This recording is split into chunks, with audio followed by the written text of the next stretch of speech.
Hello students, how are you all? I hope you all are doing well. Now here is your biology teacher and I'm going to explain you about the tissues. Basically tissues is a group of structurally similar cells that perform similar functions. That means one kind of cells, like in your sixth standard you have studied about the different kinds of cells. There are the muscle cells, there are the different ciliated cells are there, fat cells were there. So there's so many kinds of cells you have studied, okay, and they are differ in structure and functions also. So a group of similar kind of cells will form the tissue and they will do the similar function. So here, as you know that there are two kinds of organism, plants and animals. So one by one we will study about the tissues also, because you know very well that plant cells are there and animal cells are there and both are different. So same as the tissues will be also different, plant tissue and animal tissue. So we will start from the plant tissue first. Now children, in your book it is given over there that plant tissues are divided into two, that is the meristematic tissue and permanent tissue. So meristematic tissues are divided into three types. That means they are of three types: apical meristem, lateral meristem and intercalary meristem. Okay, so there are three kinds of meristematic tissue. Here another type is of permanent tissue. Permanent tissues are of two kinds, simple and complex. In simple there are three tissues: parenchyma, collenchyma and sclerenchyma. Sclerenchyma are of two kinds, fibers and sclerites. And complex tissues, they are of two kinds, xylem and phloem. Xylem is having all the four cells, or the five cells here is just given, and here companion this phloem is having the four cells. Okay, so one by one we will study about each and every tissue. Meristematic tissue first we will study, then permanent tissue and their other types also.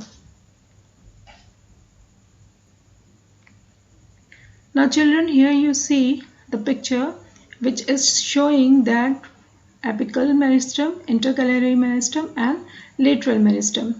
First we will talk about the meristematic tissues. Okay, what are the meristematic tissues? So meristematic tissues are basically, they are having the actively dividing young cells. Okay, this meristematic means that is they are having the dividing cell. They keep on dividing and increasing in the growth of the plant. Okay, so growth will continue in two directions. One is upward and downward and another is sideways. Okay, so whenever you see the plant, you will notice that plants grow in two ways. Okay, one is that up and down, unidirectional. Okay, in one direction, that is upper direction and lower direction, and then sideways. Okay, so here meristematic tissues are basically those tissues which keep on dividing and help in the plant growth. Okay, and see, this meristematic tissues, they are having the nuclei, okay, which is centrally located. They are not having the vacuoles because they have to divide continuously. Okay, vacuole is having this cell sap inside, so they don't need, because they are not the permanent one, they have to divide continuously. Now the location, now here you see the location is that the apical meristem is based on the name is apical, that means that is the tip. Okay, so growing tips, the roots and the tip of the plant, they are having the, or the top of the plant, they are having the apical meristem. Okay, the branches, the shoot, who are having the tips. Okay, so they are having the apical meristem, this portion you can see. Okay, then the lateral meristem is the sideways, that means increasing in the girth of the plant, or the width of the plant, or you can say the diameter of the plant increases just because the lateral meristems are there and they will keep on dividing themselves. Okay, Now the third one is the intercalary meristem. Intercalary meristem is that which is present on the, especially on the nodes, okay, where the new leaves will come out. That's why you see the grasses will keep on growing. They keeps on growing, no? Even when the grazing animals eat that, and after that again very fast they grow. So that is just because of the intercalary meristem. Otherwise it will take, if it will take too much time, then the land will become barren. Okay. So there are three kinds of meristematic tissues. That is the apical meristem, which will keep on dividing and responsible for the growth of the plant, both at the roots, tip of the roots, tip of the branches, and tip of the stem. And the lateral one, they will increase the width of the plant, diameter of the stem. Okay, so that is called the lateral meristem. And intercalary meristem, that is present on the nodes of the plant. Okay, so this is all the meristematic tissues. Now children, next we will talk about the permanent tissues. What are permanent tissues? Those, actually the permanent tissue originates from the meristematic tissues. Okay, the origin of the permanent tissue is meristematic tissue. Once the meristematic tissues will stop dividing themselves, then it will change into the permanent tissues. So as the name says, permanent tissue, so they will not divide themselves, they will remain as permanent, and they will start doing the special functions. Their special functions will be assigned to them, and that's why it is called the division of labor. So here the permanent tissues form the bulk of the body. That means most of the part are having the permanent tissue. In fact, where the meristematic tissues are not there, there will be the permanent tissue. Okay, and these permanent tissues are of two kinds: simple permanent tissue and complex permanent tissue. Now if we talk about simple permanent tissue, one more tissue is there. In that, the functions, the two kinds of functions will be there: the protective tissue and the supportive tissue. So protective tissue will study, and these all three are the supportive tissues: parenchyma, collenchyma, and sclerenchyma. Now children, as you can see, the cross section of the leaf showing the epidermis portion, this is the cuticle portion, and this is a part of this, only this much part of the leaf is shown here. Okay, the small, you can see that this square is there. So this much portion has been cut here, and then it is shown here in the diagram. Okay, so this is the cross section of the leaf showing the epidermis tissue. This is the epidermis tissue, that is the upper layer. Okay, and also having the cuticle, that is the thick waxy waterproof layer. Okay, so this is the epidermis, and epidermis works as a protective tissue. Okay, so this work as a protective tissue, gives the protection to the leaf, and also lots of water cannot be absorbed from this. Only the sufficient amount of water can be absorbed by the leaf.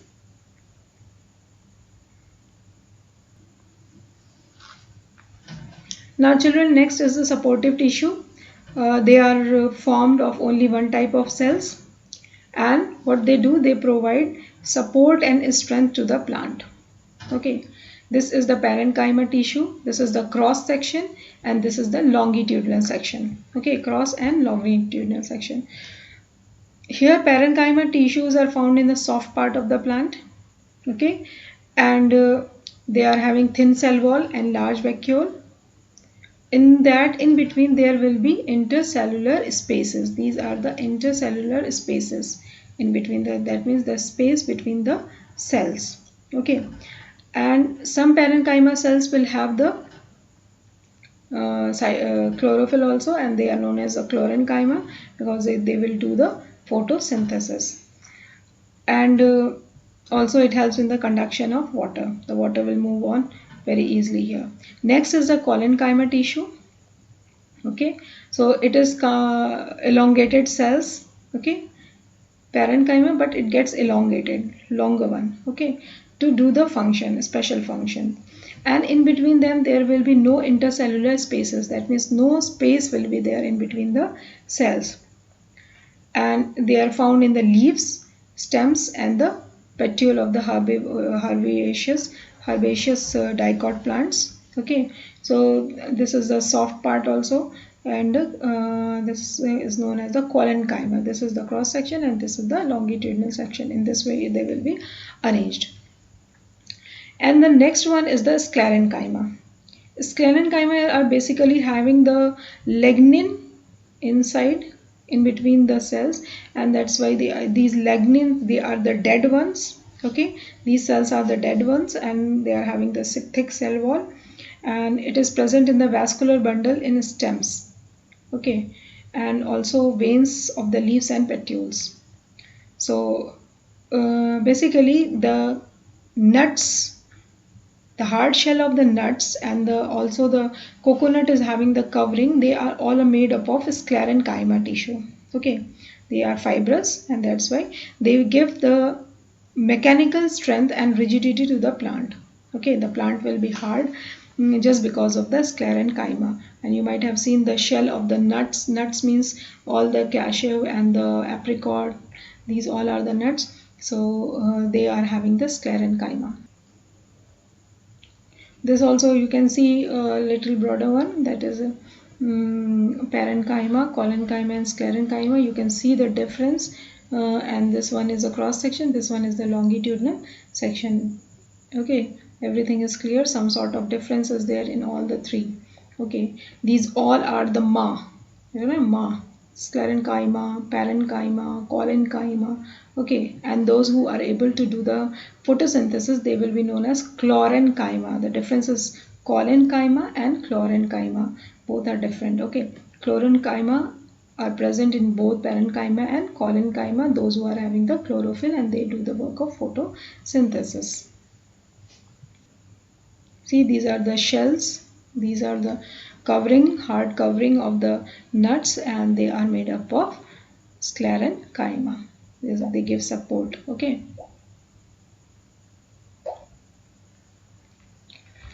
Now moving towards the another type of permanent tissue, that is complex permanent tissue. They are also known as conducting tissues. Okay. And together they are known as the vascular bundle. It is having two kinds of tissues, xylem tissue and phloem tissue. So here you can see that these are the types of cells which are present in them, and here they together form the tissue. And that is a xylem tissue. It is not only a single cell, it is made up of 4 or 5 kinds of cells. 4 cells here. That xylem parenchyma is written again, that is a xylem fiber. Okay, then phloem, sieve tubes, companion cells, phloem parenchyma and phloem fibers. So they together are known as the vascular bundles.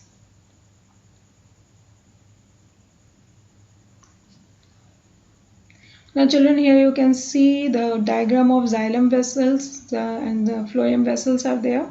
Okay, so xylem is having 4 kind of cells: xylem tracheids, xylem vessels, xylem fibers and xylem parenchyma.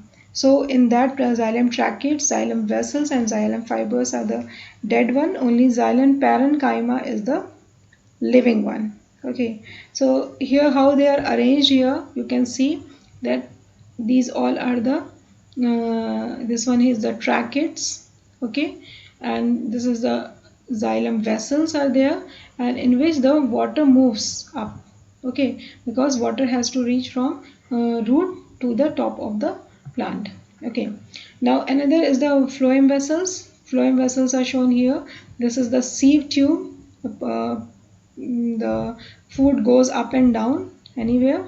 Okay, prepared food from the leaves to all the parts of the plant. It can go down also, down, that means towards the root also, and it can go above also.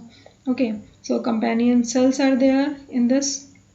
So if we talk about phloem tissue, that is in this, all 3 out of 4, 3 are the living one and 1 is the dead one. Okay, so except phloem fibers.